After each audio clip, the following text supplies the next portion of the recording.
nessa primeira aula, nós falaremos então um pouquinho sobre inflamação e a farmacologia dos medicamentos anti-inflamatórios.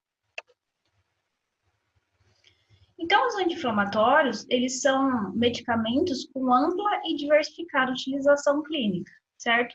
Então, eles têm utilização em situações que não obrigatoriamente eles são utilizados como anti-inflamatórios, mas algumas vezes eles são utilizados como antitérmicos, como analgésicos, mas eles são incluídos farmacologicamente no grupo de fármacos anti-inflamatórios. E esses fármacos anti-inflamatórios, eles são divididos em os analgésicos anti-inflamatórios não esteroidais e coxibes, tá? São medicamentos não esteroidais. Os glicocorticoides, que são outra classe de medicamentos anti-inflamatórios, e nesse caso eles são esteroidais. E também temos os fármacos anticitocinas, que são medicamentos mais modernos e bastante promissores na utilização na prática clínica. Mas antes da gente falar exatamente sobre esses medicamentos, a gente precisa entender alguns pontos importantes sobre a inflamação.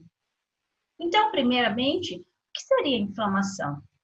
Então, a inflamação, ela é uma alteração ou diversas alterações teciduais bastante complexas, tá? Então, existem diversos mecanismos envolvidos, inúmeras citocinas, e a inflamação ela ainda não é completamente conhecida em todos os seus aspectos.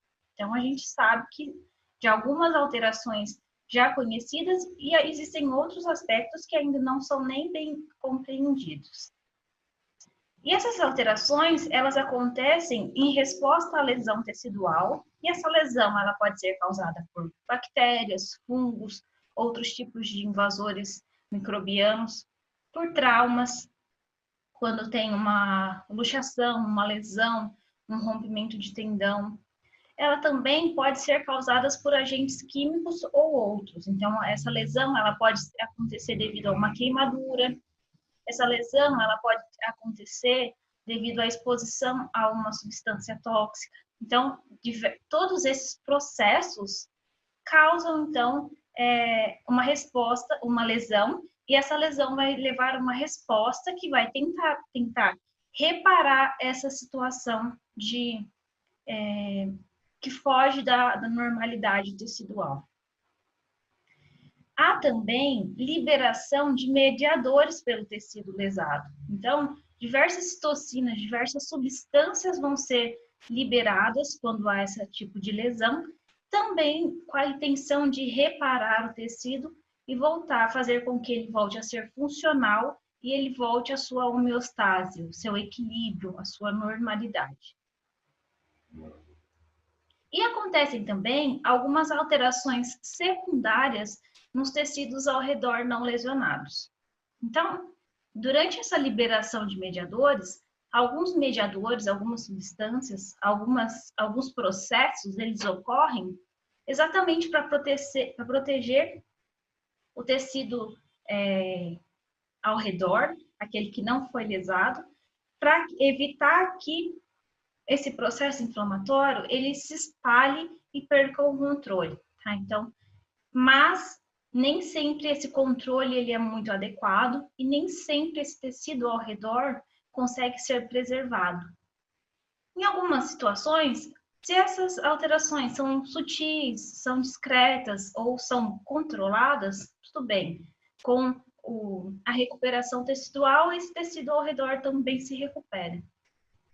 O grande problema acontece quando o tecido ao redor ele também é lesado, ele também é afetado de uma forma exacerbada, de uma forma fora do controle, e isso pode ser um problema bem grave, que é o que nós veremos quando eu comentar um pouquinho sobre a sepse, certo?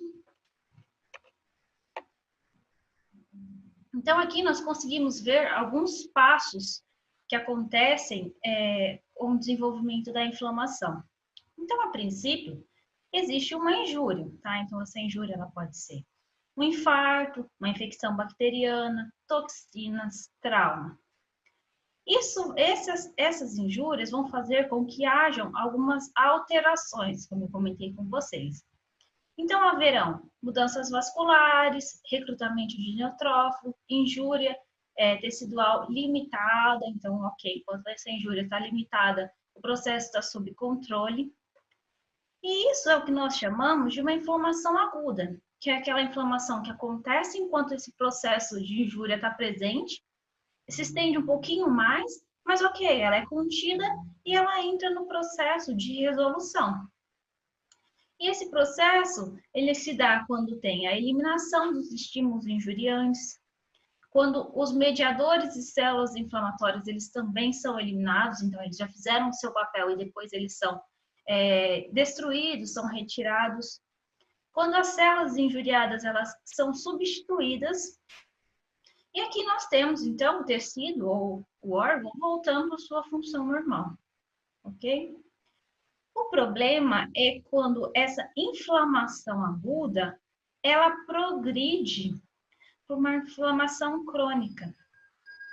Porque nesse processo, existem alguns passos que eles são mais graves, que eles são mais difíceis de ser contidos, o que pode acarretar problemas ainda maiores. Então, no caso de uma inflamação crônica, há um processo importante de angiogênese, há infiltrado de células mononucleares, ou seja, células de defesa, há a fibrose, que é quando o tecido é cicatrizado, mas também pode haver uma injúria tecidual progressiva. E muitas vezes, essa injúria tecidual progressiva, ela foge muito do controle esperado, e isso é um problema mais grave e mais difícil de ser controlado, tá? Mas lembrando que também essa situação de inflamação crônica, ela pode ser bem tratada, bem conduzida, e o tecido, então, obter cura, tá? Então, essa cura, ela pode ser benéfica, quando o tecido ele se recupera, mas também pode levar a uma fibrose que cause uma perda de função. Então, muitas vezes, aquela inflamação, ela vai ser tão extensa que o órgão, ou o tecido, ou a região do corpo que sofreu com essa inflamação crônica, pode perder, então, a função. E aqui nós vemos novamente esse processo inflamatório, onde tem todas as células de defesa atuante, todos os mediadores inflamatórios e substâncias liberadas, tá? E isso causa uma resposta imune, e essa resposta imune traz consigo mais células de defesa, e essas respostas, elas podem ser benéficas, então, quando esse causador da inflamação, ele pode ser eliminado, ele é combatido, mas também a gente tem situações onde o sistema imune ele não é capaz de reparar esse dano. Nós temos, então, casos mais graves de inflamações que não são resolvidas. E existem alguns sintomas e sinais, certo, que acompanham a inflamação. E, em geral, eles são até bem característicos. Então, os indivíduos, eles têm febre. E essa febre é resultada, então, a resposta aos pirógenos, que são agentes causadores de febre, que eles estimulam a produção de prostaglandina, que são mediadores. E também as citocinas, elas são responsáveis por essa estimulação hipotalâmica que faz com que haja febre. Então, a febre já é um sinal de atenção para aquele processo inflamatório. Há também leucocitose, ou seja, um aumento das células brancas de defesa. Então, o indivíduo com uma inflamação, ele faz exames sanguíneos e é observado, então, esses níveis elevados de leucócitos, ou glóbulos brancos, no seu sangue. E as citocinas, elas também estimulam essa produção de leucócitos a partir de precursores. Por quê? Porque existe algum invasor, existe algum corpo estranho que precisa ser combatido. E esse combate, ele é feito através, então, dos mecanismos de defesa do nosso sistema imune, que do qual os leucócitos também fazem parte.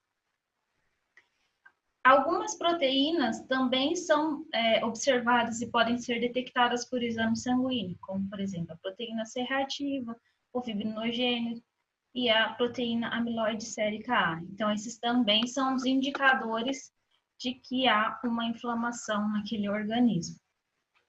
E há também outros tipos de manifestações, como, por exemplo, aumento da pulsação e da pressão sanguínea, diminuição do suor, calafrios, frio intenso, anorexia, sonolência e mal-estar. Então, esses sinais, eles já indicam requerem uma maior observação, uma maior atenção, porque alguma coisa não está funcionando de forma adequada no organismo daquele indivíduo. Tá? Então, nos casos dessas alterações, o médico, o clínico, ele já vai ficar atento para buscar algum processo inflamatório no organismo daquele indivíduo.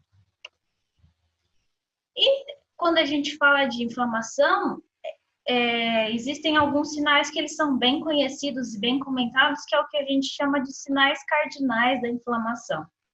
Então, são algumas características também que indicam um processo inflamatório.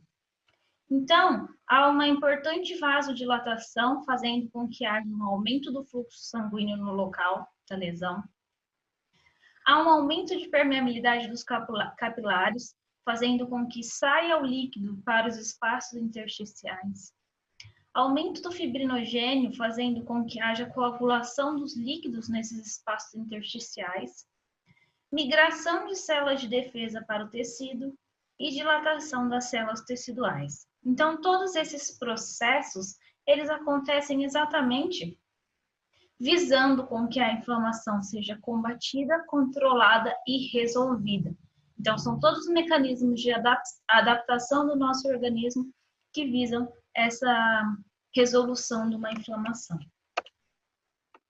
Então, os sinais cardinais da inflamação, eles são divididos em calor, que é resultado, então, da vasodilatação e do aumento do metabolismo celular. O rubor, que é a vermelhidão, que é causado pela vasodilatação e hiperemia, ou seja, o aumento do fluxo sanguíneo para aquela região. O tumor, que é o inchaço do local, que também acontece por conta da vasodilatação e do extravasamento de fluidos. E a dor, que se dá por conta de liberação de mediadores que afetam as terminações nervosas. Então, a dor também é um sinal para que o indivíduo perceba que alguma coisa não está adequada e que ele precisa procurar ajuda, que ele precisa buscar algum tipo de tratamento. E somada a tudo isso, há a perda de função, certo? Porque o local que está lesado, ele não tem a função adequada naquele momento de uma inflamação crônica, uma inflamação exacerbada. Tá? Essa função ela pode ser restabelecida, claro, como a gente já comentou, com um tratamento adequado, com a resolução da inflamação, mas no momento agudo da inflamação, então há uma perda de função. Então, como eu falei com vocês, quando a inflamação está acontecendo, há a liberação de alguns mediadores inflamatórios. E o que são esses mediadores? São substâncias que são liberadas por células locais e eles produzem uma ação biológica por um tempo apropriado, certo? Então, esses mediadores, eles ajudam o nosso organismo a perceber que tem coisa indevida, recrutar células e mecanismos específicos para tentar combater essa situação, mas depois de um tempo, depois de resolvido, então, essas substâncias elas deixam de estar presentes no local. Um mediador inflamatório também, quando ele é aplicado de forma exógena, ele precisa reproduzir o efeito biológico original. Então, isso é uma das características que faz uma substância ser considerada um mediador inflamatório, tá? E também, mecanismos que interferem na síntese, na liberação ou na ação desses mediadores é capaz de neutralizar ou modular uma resposta biológica original. E aqui está a ideia principal sobre os tratamentos que buscam, então, resolver os processos inflamatórios.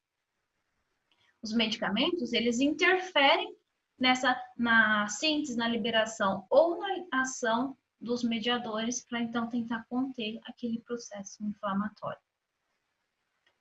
Há também, os mediadores, eles também são responsáveis pela ativação do sistema de defesa para que haja destruição dos invasores de tecidos lesados, que é o que a gente viu nas figuras anteriores, que esses mediadores atraem, então, os glóbulos brancos, atraem os neutrófilos e os macrófagos para o local da lesão, para que eles possam combater o invasor e restaurar e reparar aquele tecido. E também a gente já viu que pode haver destruição de tecidos saudáveis quando esses mediadores eles estão acima do normal, em níveis elevados, ou então quando eles não são retirados, ou quando eles não são destruídos, mesmo após a inflamação ter sido sanada. Então, os mediadores inflamatórios mais conhecidos e mais estudados são as prostaglandinas, tromboxanos, leucotrienos, lipoxinas e resolvinas. E eles são chamados de mediadores inflamatórios eicosanoides. Então, como eu já comentei, eles são os principais mediadores das reações inflamatórias e são produzidos a partir do ácido araquidônico. A síntese desses mediadores se dá pela atividade da enzima fosfolipase A. E essa enzima, ela é ativada por danos gerais nas células. E é por isso que esses mediadores, eles têm seus níveis elevados quando tem uma lesão ou quando tem algum tipo de dano. Porque a fosfolipase vai ser ativada e o ácido araquidônico vai ser convertido, então, em metabólitos que darão origem a esses mediadores eicosanoides. Outras duas enzimas de extrema importância quando a gente fala da síntese de mediadores são a COX, que ela metaboliza o ácido araquidônico em prostranoides, e a LOX, que ela metaboliza o ácido araquidônico em leucotrienos. Então, aqui nós temos a síntese desses mediadores. Então, nós temos o ácido araquidônico, que ele é formado a partir da ação da fosfolipase A, que é ativada em situações na qual há danos celulares. O ácido araquidônico, pela ação da ciclooxigenase, ou COX, produz as prostaglandinas, que são responsáveis pelos processos de dor, de vasodilatação e de febre. E também os tromboxanos, que são responsáveis pela agregação plaquetária. E o ácido araquidônico, através da ação da lipoxigenase, ou LOX, dá origem aos leucotrienos, que são importantes para a quimiotaxia, ou seja, que são sinais para que as células de defesa se desloquem para o local inflamado. Então, os prostranoides, como eu já disse, eles são compostos pelas prostaglandinas e tromboxanos, que são substâncias que são reguladores homeostásicos, ou seja, eles regulam, fazem com que o nosso organismo trabalhe de forma homeostásica, de forma equilibrada.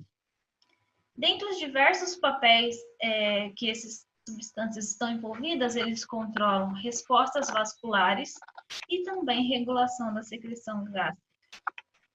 A produção é dependente da COX, ou ciclooxigenase.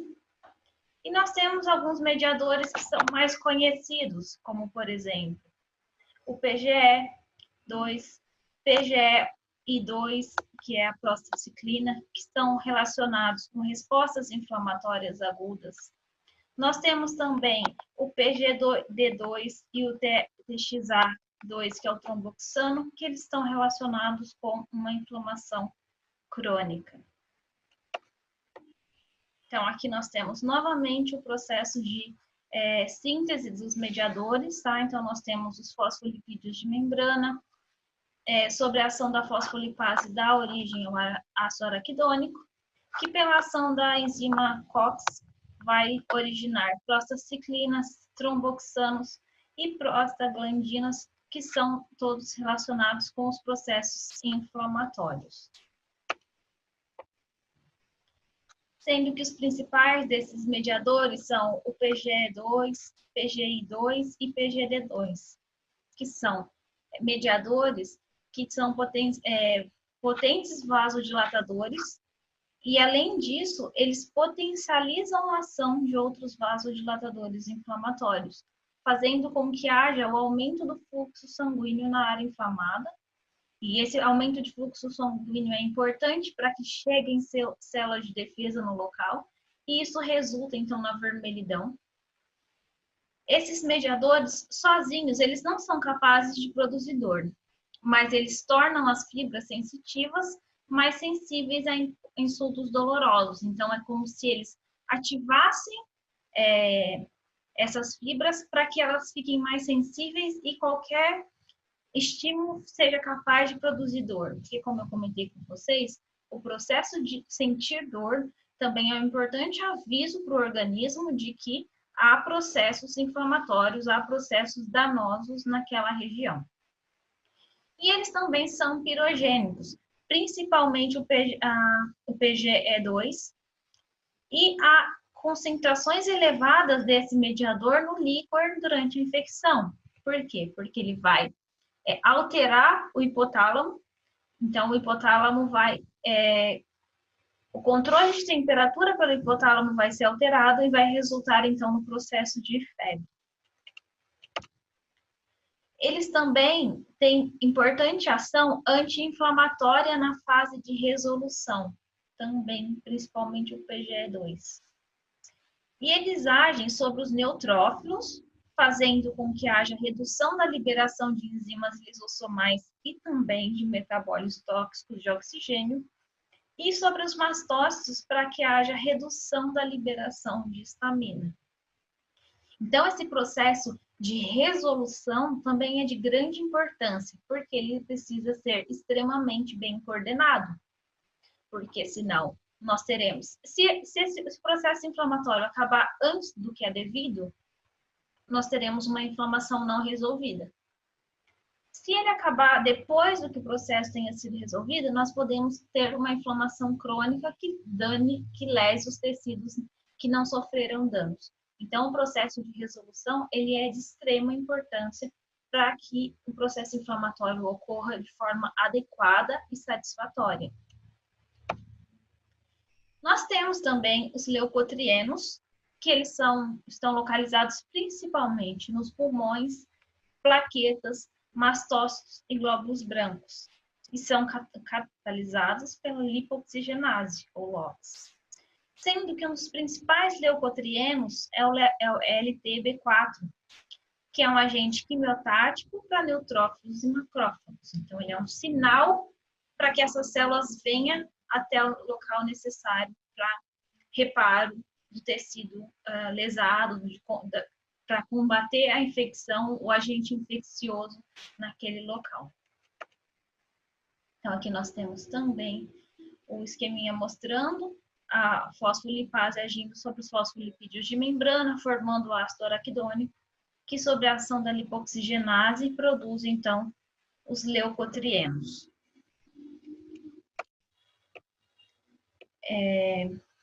O LTB4, ele também é importante para a expressão de moléculas de adesão. Então, essas moléculas, elas são locais nas quais as células de defesa se ligam para que elas possam penetrar para dentro do local inflamado e ter um processo mais adequado. Eles também são importantes para a produção de compostos tóxicos derivados de oxigênio e liberação de grânulos com enzimas. Por quê? Porque esses compostos, eles também vão ajudar a destruir o patógeno, o agente infeccioso naquele local. E também é ele que estimula a proliferação e liberação de citocinas pelos macrófagos e linfócitos. Então, essas citocinas, elas também são substâncias que vão combater e que vão agir no processo de inflamação. Os leucotrienos, eles são substâncias importantes que estão presentes tanto na fase inicial e tardia da asma. Então, a gente sabe que a asma é um processo inflamatório, um processo infeccioso, e tem todo esse tipo de resposta inflamatória que a gente observou, e os leucotrienos estão presentes nas diferentes fases da asma.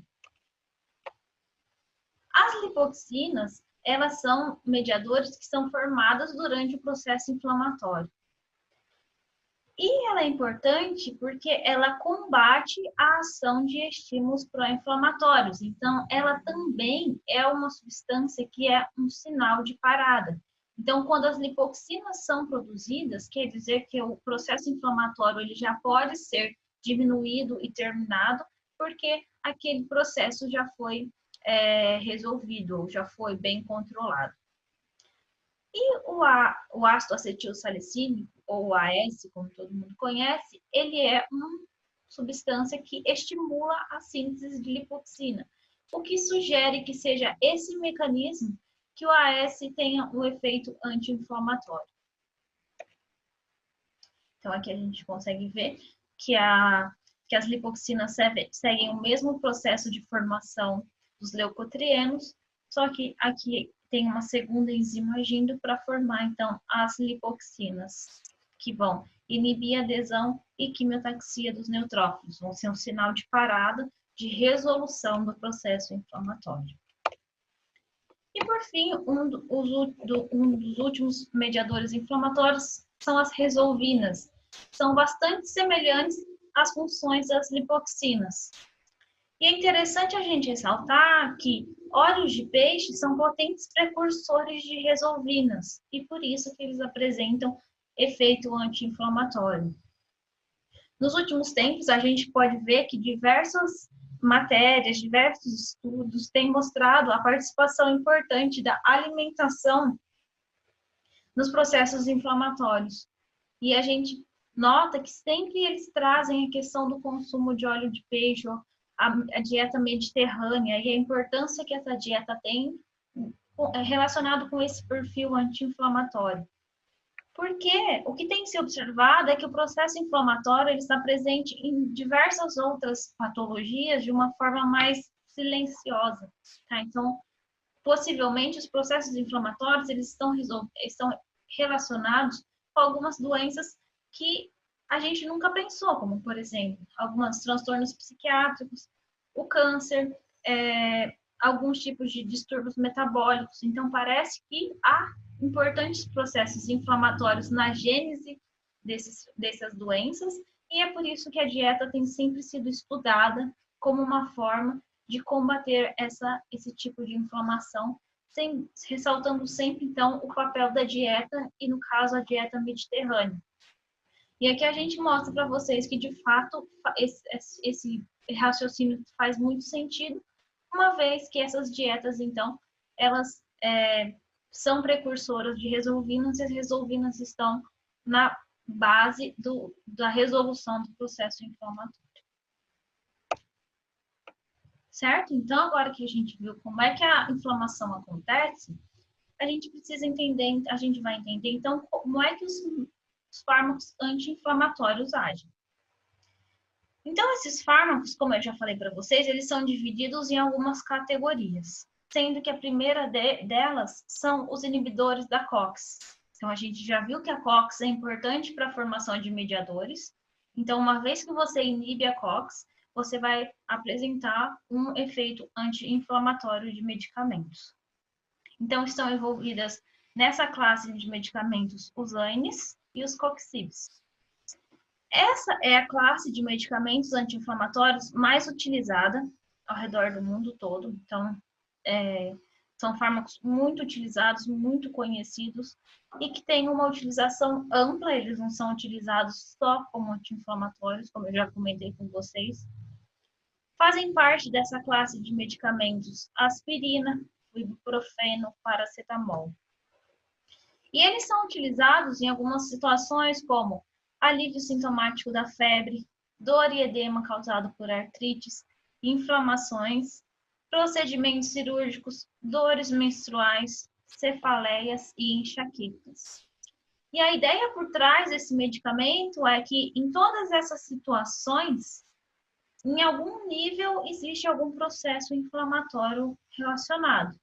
Talvez não seja um processo inflamatório grande, um processo inflamatório marcante, mas existe um processo inflamatório sutil, algumas vezes. Então, utilizar um medicamento anti-inflamatório é eficaz nessas situações. Então, os ANES, eles são os anti-inflamatórios não esteroidais, são medicamentos que inibem a enzima COX, e uma vez que essas enzimas são inibidas, vai haver uma inibição na produção de prostaglandinas e tromboxanos. No nosso organismo, existem dois tipos de COX, a COX-1 e a COX-2. A COX-1, ela é uma enzima constitutiva, ou seja, ela está presente no nosso organismo em todas as situações. E ela é importante para diversos processos normais de funcionamento basal do nosso organismo. A COX-2, ela só é expressa quando há um processo inflamatório. E é por isso que é fácil da gente entender que a inibição da COX-2 está relacionada com o efeito terapêutico dos anti-inflamatórios. Enquanto que você inibir a COX-1, que ela está presente no nosso organismo em funções basais, haverão efeitos colaterais. O que difere um medicamento do outro é o grau de inibição que ele vai exercer em cada uma dessas enzimas. Existem medicamentos que são não seletivos, alguns medicamentos inibem mais a 1, alguns medicamentos inibem mais a 2. E isso está relacionado com com a sua potência, com a sua eficácia e também com os efeitos colaterais que ele vai trazer consigo. Os ANES, eles também são importantes porque eles fazem remoção de radicais livres e inibição da expressão do NF-κB, que também é uma enzima pró-inflamatória. Tá? Então, além de inibir a COX, ele também apresenta esse efeito secundário que favorece o seu perfil anti-inflamatório. Então, a gente consegue ver aqui, lembrando lá do processo de síntese, que nós temos o ácido araquidônico, originando, então, as prostaglandinas e tromboxanos, e que a COX-1 e 2 estão relacionadas com esse processo. E os ANES, então, eles vão inibir tanto a COX-1 quanto a COX-2, de forma que a inibição da COX-2 é responsável pelos seus efeitos anti-inflamatórios benéficos, seus efeitos farmacológicos, enquanto que a inibição da COX-1 está relacionada, então, com os efeitos colaterais indesejáveis. E esses medicamentos, então, eles apresentam um efeito anti-inflamatório por conta da redução das prostaglandinas. Isso é importante para a redução da vasodilatação e do edema. Eles também apresentam o efeito analgésico pela redução das prostaglandinas, que, como a gente viu, elas aumentam a sensibilidade das regiões nociceptivas. Tá? Então, quando você utiliza um ANE, vai haver uma menor sensibilização dessas terminações nervosas. Então, existe esse efeito analgésico ou de redução daquela sensação dolorosa. E também ele causa o alívio de cefaleias, uma vez que ele reduz a vasodilatação. Então, a gente sabe que a dor de cabeça acontece porque nós temos uma vasodilatação nessa região. E isso é responsável pela sensação de dor de cabeça, de cefaleia. Então, quando você utiliza um ANE para tratar uma cefaleia, isso vai acontecer porque ele vai reduzir essa vasodilatação que causa essa sensação de desconforto. Eles também têm efeitos antipiréticos, então eles são utilizados para tratamento, para redução da febre. E isso acontece porque eles interrompem os mecanismos que elevam o ponto de ajuste hipotalâmico para o controle da temperatura.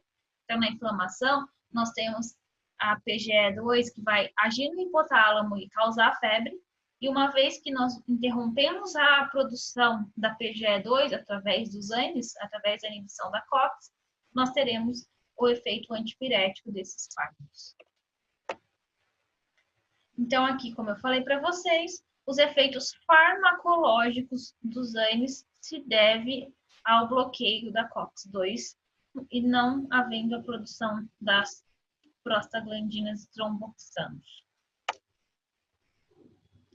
Então, como eu falei para vocês, um dos medicamentos mais consumidos no mundo, que é a aspirina, ou ácido acetilsalicílico, faz parte da classe dos anti-inflamatórios não esteroidais.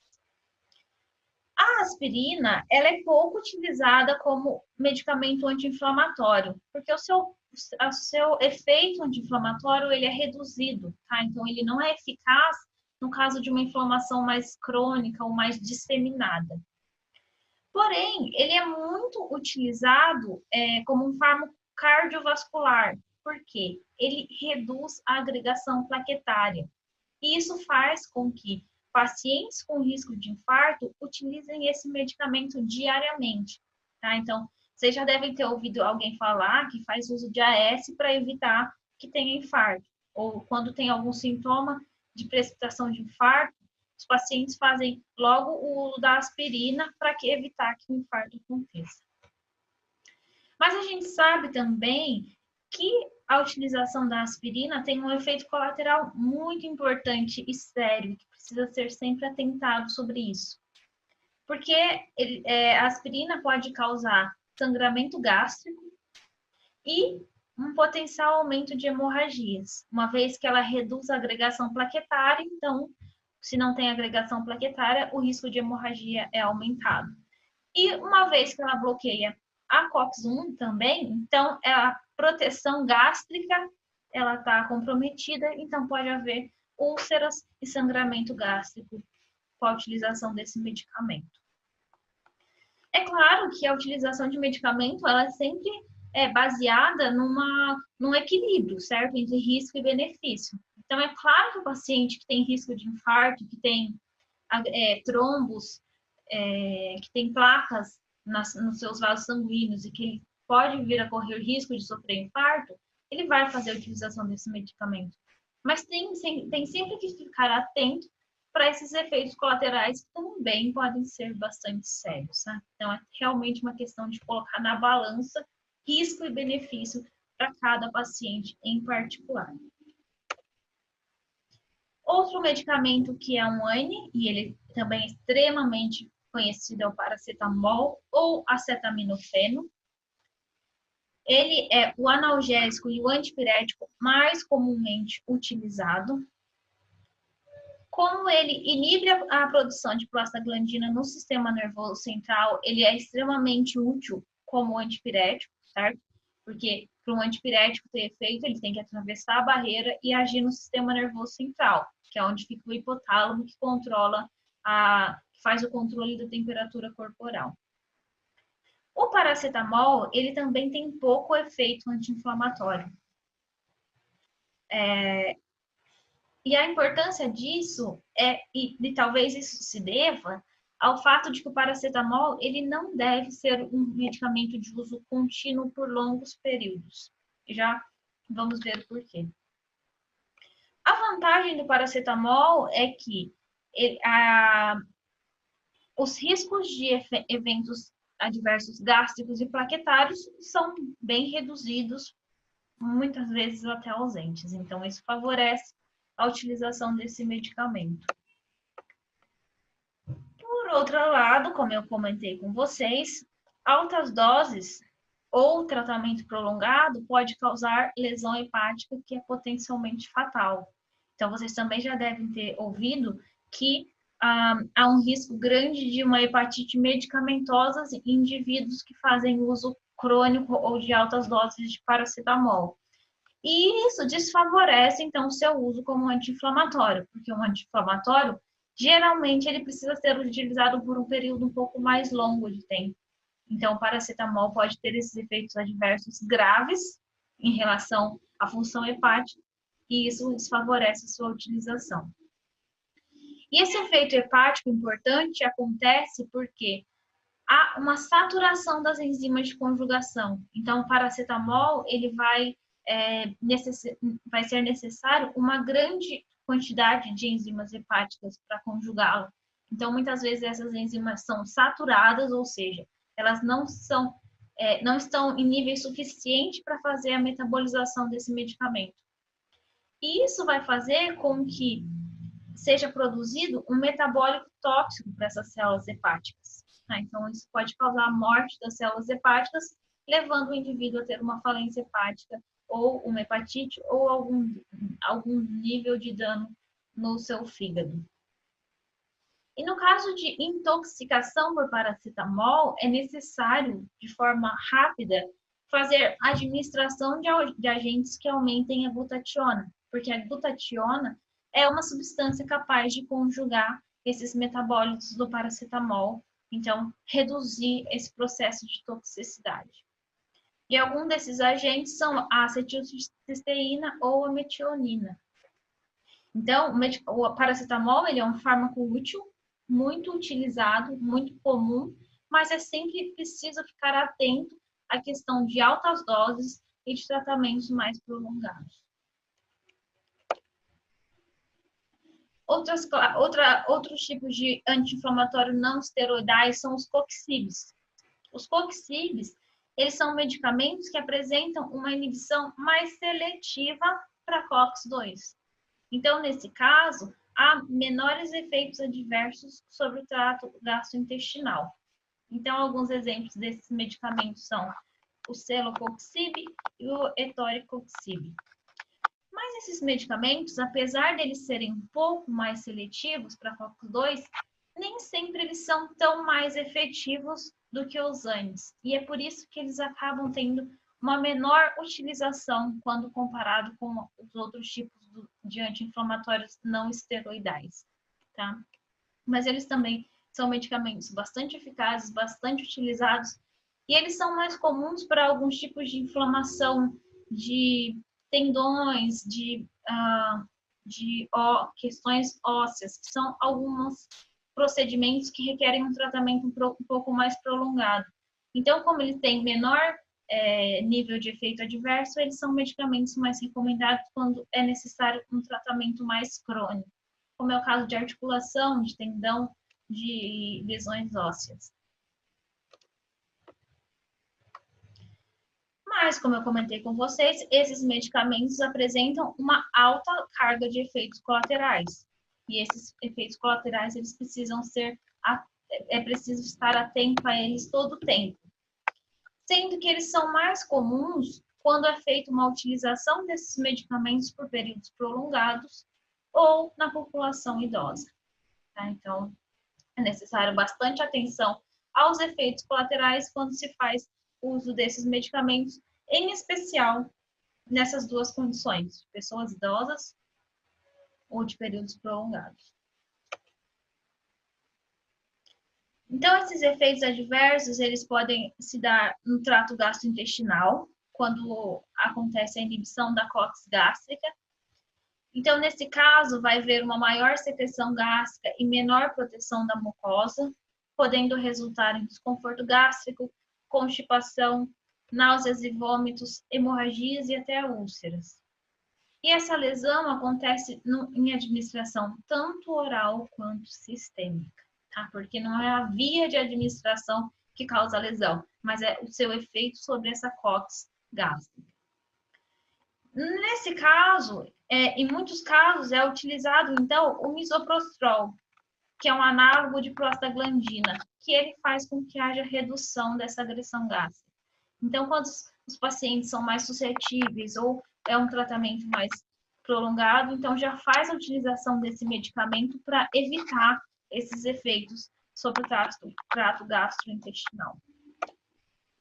Eles também podem causar alguns efeitos colaterais renais, mas isso só acontece em pacientes que são suscetíveis, ou seja, recém-nascidos, idosos, pacientes com doenças cardíacas, hepáticas ou renais. Isso acontece porque essas prostaglandinas, elas são importantes para a manutenção do fluxo sanguíneo renal. Então, quando você inibe a COX há uma interrupção, essas prostaglandinas deixam de ser produzidas e há uma interrupção do fluxo sanguíneo para os rins. Então, isso pode ter efeitos importantes sobre a função renal dos pacientes. Há também relatos de efeitos cardiovasculares, pois há o aumento da pressão arterial, aumentando o risco de AVC e de infarto agudo do miocárdio. Mas nesse caso também o risco é aumentado com o uso prolongado e em pacientes que já apresentem alguns problemas cardiovasculares pré-existentes. Então, nesses tipos de pacientes, é necessário uma atenção quando se faz uso desses medicamentos. E eles também podem apresentar alguns efeitos adversos, outros tipos, como em caso de asma sensível à aspirina, efeitos sobre o sistema nervoso central, sobre a medula óssea, no caso do paracetamol, quando a gente já observou insuficiência hepática, e também sangramento prolongado com a utilização da aspirina. Apesar disso, eles são medicamentos extremamente úteis, importantes e muito recomendados, tá? Então, a questão é realmente o controle de dose, de tempo e do paciente que está fazendo uso. Outra classe de fármacos anti-inflamatórios, então, são os glicocorticoides, ou os anti-inflamatórios esteroidais. Esses medicamentos, eles são imunossupressores, ou seja, eles comprometem a resposta imunológica. E isso acontece porque eles inibem a expressão de genes de citocinas. Então, quando você faz uso de glicocorticoides, vai ter uma expressão reduzida de interleucina 2, de fator necrose tumoral alfa, de interferon gama, de interleucina 1. E essas citocinas, elas são importantes para a resposta inflamatória. Então, nesse caso, nós teremos uma supressão dessa resposta pela redução na produção dessas citocinas. Um risco frequente da utilização de glicocorticoides é porque, como você tem uma imunossupressão, vai haver uma facilidade de infecções oportunistas ou que estão latentes, e também uma possibilidade de emergência de linhagens celulares malignas, tá? Porque a gente sabe que células cancerígenas, elas estão em formação todo o tempo no nosso organismo, mas o nosso sistema imune é capaz de destruí-las logo no princípio, impedindo que elas se desenvolvam e venham a formar tumores. Então, se o nosso sistema imune está comprometido, pode haver, então, o surgimento de linhagens tumorais e desenvolvimento de câncer. Esses medicamentos, eles são muito utilizados em respostas inflamatórias exacerbadas, em doenças autoimunes, que é quando o nosso próprio sistema inflamatório, nosso sistema imunológico ataca as células do nosso próprio organismo, e também na prevenção e tratamento da rejeição de transplante de órgãos. Vocês devem ter ouvido falar sobre a utilização dos glicocorticoides no tratamento da COVID, certo? Houve bastante discussão sobre isso. E há pouco tempo foi publicado um artigo que diz que, de fato, eles são importantes, eles são protetores no caso de grave da doença, mas que eles precisam ser utilizados no tempo correto e na forma correta. Porque se os glicocorticoides forem utilizados nas fases iniciais da infecção, eles destroem as células da nossa defesa e a manifestação da doença vai ser muito maior e de muito mais risco. Então, é por isso que a utilização de glicocorticoides em pacientes graves, internados e intubados foi eficaz, porque nesses pacientes havia um processo inflamatório grave e grande, mas que a utilização desses medicamentos em fases iniciais, ela aumentava o risco de desenvolver a forma grave da doença. Tá? E a gente entende agora por que desses dados encontrados. Então, os glicocorticoides, eles agem sobre a fosfolipase A. Então, aquele primeiro processo de transformação de fosfolipídios em ácido araquidônico é bloqueado pelos glicocorticoides. Então, todo o processo de produção de mediadores inflamatórios vai ser reduzido com a utilização dos glicocorticoides. E também, como a gente já viu, eles são substâncias que têm bastante facilidade de entrar no núcleo das células, onde eles se ligam aos receptores de glicocorticoides, e eles diminuem a produção de diversos mediadores inflamatórios. E com isso, então, nós temos uma resposta inflamatória, um processo inflamatório reduzido, porque não há a produção de citocinas necessárias para o processo desenvolver. A utilização de glicocorticoides, ela também precisa ser bastante cautelosa, porque a gente já viu sobre a questão de infecções oportunistas, de desenvolvimento tumoral. Além do mais, ele pode gerar alguns efeitos sistêmicos importantes. Então, a gente sabe que o indivíduo que usa muito glicocorticoide, ele apresenta edemas, inchaços, então ele pode ter comprometimento da função renal.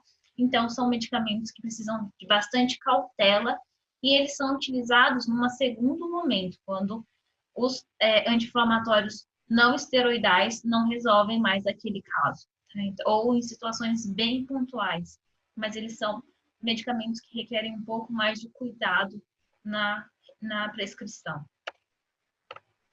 E, por fim, nós temos os fármacos anticitocinas, ou anticorpos monoclonais. Esses medicamentos, eles representam um avanço no tratamento da inflamação crônica e grave. Então, eu já comentei com vocês que são fármacos muito novos, muito revolucionários. Porém, por se tratarem de anticorpos, eles são de produção difícil e cara. Então, eles requerem uma engenharia genética, uma produção mais cautelosa o que está relacionado com altos custos. Por conta disso, o seu uso é bastante limitado. Eles só são medicamento de escolha para pacientes que não respondem aos tratamentos convencionais. Então, ele nunca vai ser o medicamento de primeira escolha, tá? Ele sempre é o último caso quando o paciente não responde a outras opções de tratamento. Esses medicamentos, eles podem ser administrados apenas por via injetável, porque eles se tratam de proteínas. Então, se esses medicamentos fossem ingeridos por via oral, essas proteínas seriam destruídas pelas enzimas da boca, do estômago, do intestino, então eles não conseguiriam atingir o seu local de ação. Então, a única via de administração desses medicamentos é a injetável. Ainda assim, existem uma porcentagem considerável de pacientes que não respondem a esse tipo de tratamento. Então, 30% das pessoas não se beneficiam com o tratamento com esses anticorpos monoclonais. E não se sabe ainda qual é a razão desse não benefício, tá? E também elas podem precipitar algumas doenças latentes ou infecção oportunista, porque também vão causar uma redução na função imunológica. Por outro lado, os sintomas gastrointestinais com a utilização desses medicamentos é bastante leve. Então, esse não é um problema na utilização desses fármacos. Então, aqui a gente pode ver que um exemplo de um anticorpo monoclonal, que é o infliximab, ele tem uma estrutura semelhante ao do TNF-alfa, que é uma citocina pró-inflamatória. Então, o medicamento ele vai se ligar ao receptor de TNF-alfa e vai impedir a ligação da molécula original. E com isso, ele impede todo o processo de resposta inflamatória. Então, é por isso que esses medicamentos são utilizados nessas situações. E eles podem bloquear eles podem impedir a ação de diversas dessas citocinas inflamatórias, como o TNF-alfa, no caso do infliximab, da interleucina 1, que é o caso do fármaco anakinra, a interleucina 6, que é o caso do tocilizumab, as células T, no caso do natalizumab, e também as células B, o rituximab. Então, a gente vê que esses medicamentos, eles são produzidos, eles apresentam uma estrutura muito semelhante ao das citocinas. Então, eles têm a capacidade de se ligar ao sítio dessas citocinas e impedir o processo de resposta inflamatória que aconteceria se essas citocinas se ligassem aos receptores. Então, por fim, aqui acho que é importante a gente comentar sobre a sepse, tá? Vocês já devem ter ouvido falar, assim, é uma situação bastante grave em pacientes internados, há um risco de morte muito grande e há um número considerável de pacientes que venham a falecer por conta da sepse, que nada mais é do que uma resposta inflamatória exacerbada e fora do controle. Porque eu sempre falei para vocês ao longo da aula sobre a questão que o processo inflamatório ele precisa ser controlado e contido. Então, ele precisa acontecer num espaço específico por tempo específico. E quando essa resposta, então, sai do controle, nós temos a sepse. Então, diferente do que se pensa, a sepse não acontece porque uma bactéria destruiu o organismo, mas foi a própria resposta inflamatória do paciente que causou a lesão, que muitas vezes é irreversível. Então, essa sepse, ela causa danos a diversos órgãos, podendo levar o paciente a uma falência múltipla de órgãos, o que é potencialmente fatal. Na sepse é observado febre, dificuldade respiratória, pressão arterial baixa, ritmo cardíaco acelerado e confusão mental.